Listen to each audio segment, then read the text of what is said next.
हिंदू पंचांग के अनुसार प्रत्येक वर्ष के माघ मास की शुक्ल पक्ष की पंचमी तिथि को बसंत पंचमी पर्व के रूप में मनाया जाता है और इस वर्ष 2026 में बसंत पंचमी शुक्रवार 23 जनवरी को है। यह दिन ज्ञान, संगीत, कला, विज्ञान और शिल्प कला की देवी माँ सरस्वती को समर्पित है। एक सुंदर दिन जब हम माँ सरस्वती का आशीर्वाद लेते हैं और बसंत ऋतु का स्वागत करते हैं। विद्यार्थियों और कला संगीत प्रेमियों के लिए यह दिन विशेष है। क्या आपने कभी सोचा है कि बसंत पंचमी के दिन सिर्फ पीले कपड़े ही क्यों पहने जाते हैं और इसका भगवान ब्रह्मा और माँ सरस्वती से क्या कनेक्शन है? आज के इस वीडियो में हम बसंत पंचमी के पीछे छुपी उन दिलचस्प कथाओं और वैज्ञानिक कारणों को जानेंगे जिन्हें शायद ही आपने पहले सुना हो। तो चलिए शुरू करते हैं। माँ सरस्वती के प्रकट होने की कथा। बसंत पंचमी को माँ सरस्वती का जन्मोत्सव माना जाता है। शास्त्रों के अनुसार जब भगवान ब्रह्मा ने इस सृष्टि की रचना की तो चारों तरफ बिल्कुल शांति थी। कहीं कोई स्वर नहीं था, ना ही कोई संगीत था। ब्रह्मा जी अपनी ही रचना से थोड़े निराश थे। तब उन्होंने अपने कमंडल से जल छिड़का और उस जल की बूंदों से एक देवी प्रकट हुई।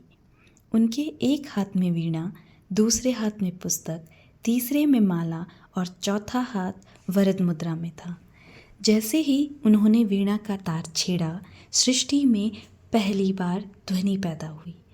पक्षियों की चहचहाहट, हवा की सरसराहट और नदियों का कल कल संगीत गूंजने लगा।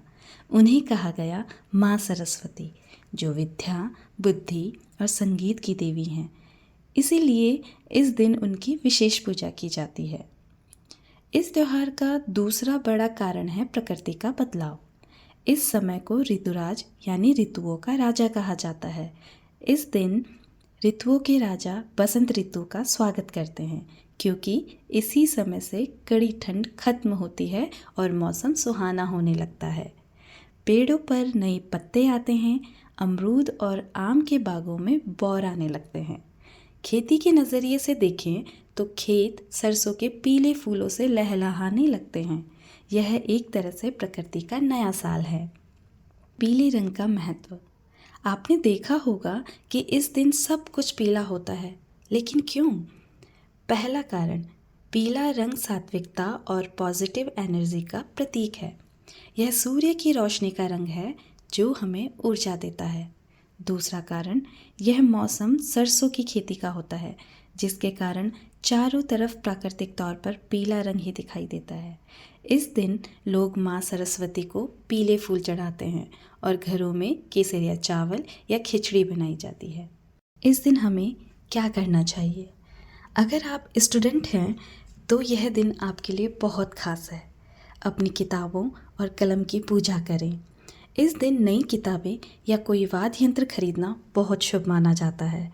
छोटे बच्चों को पहली बार अक्षर ज्ञान यानी कि लिखना शुरू करवाने के लिए यह दिन सबसे शुभ माना जाता है, जिसे अक्षर अभ्यासम कहते हैं। माँ सरस्वती के इस बीज मंत्र का जाप करें और उनका ध्यान करें। ओम ऐं सरस्वत्यै नमः। तो दोस्तों, बसंत पंचमी सिर्फ एक त्योहार नहीं बल्कि ज्ञान, संगीत और प्रकृति का संगम है। उम्मीद है कि इस वीडियो से आपको इस दिन की गहराई समझ आई होगी। आप सभी को बसंत पंचमी की ढेरों शुभकामनाएं। कमेंट में जय माँ सरस्वती जरूर लिखें और वीडियो पसंद आया हो तो लाइक और शेयर करना ना भूलें।